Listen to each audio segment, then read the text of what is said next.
everyone. I hope you're well. Such a privilege and an honor to be speaking to you and to be blessed with yet another day.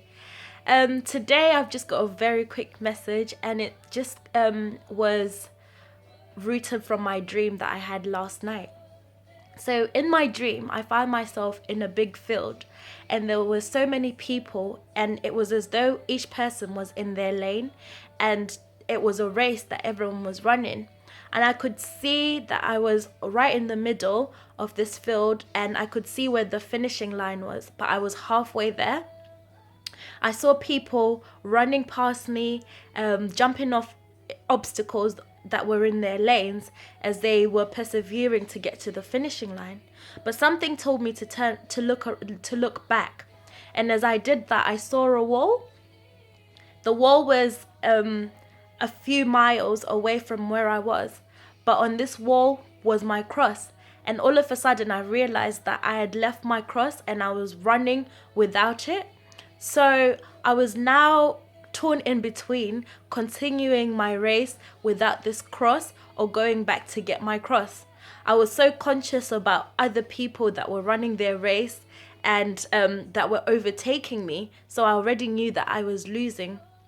But something just told me to turn around and go back and get my cross.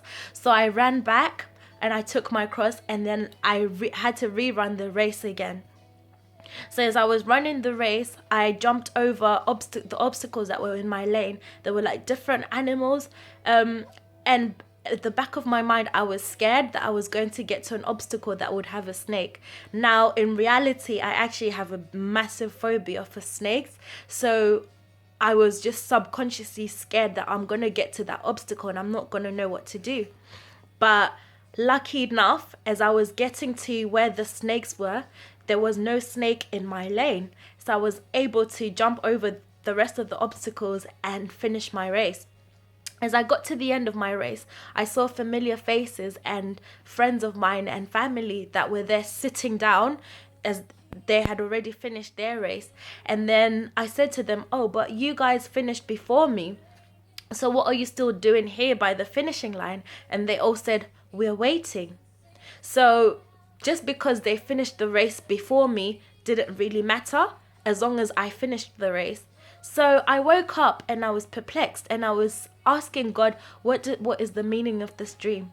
And then God just revealed to me one thing, and it's so simple, ladies and gentlemen, that as we are running our race of life, let's not forget our cross. Let's run with Jesus, because if you want to if you concentrate on just finishing the race and the obstacles within within your lane, then you're missing the point. The point is not about getting to the finishing line first, but the point is about getting to the finishing line with Jesus. So as you're going through life, I just want to remind you that if you've left your cross somewhere, then you better go back and get it, because you can't run this race without Jesus. Because even when you get to the finishing line, he's going to ask, have you got me? Did you run with me? And that's going to be what counts. It's not when you got to the finishing line, but it's how you got there and who you got there with.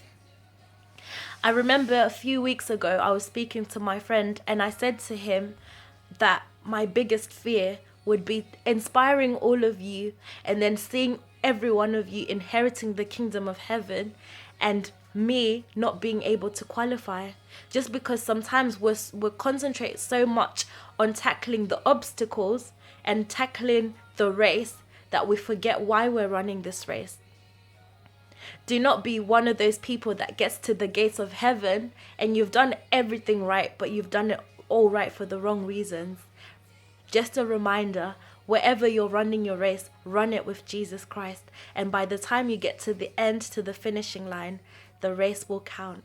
I hope you're blessed by that and that you're encouraged. I love you all, but God loves you more. Flaws and all. Bye. Mwah.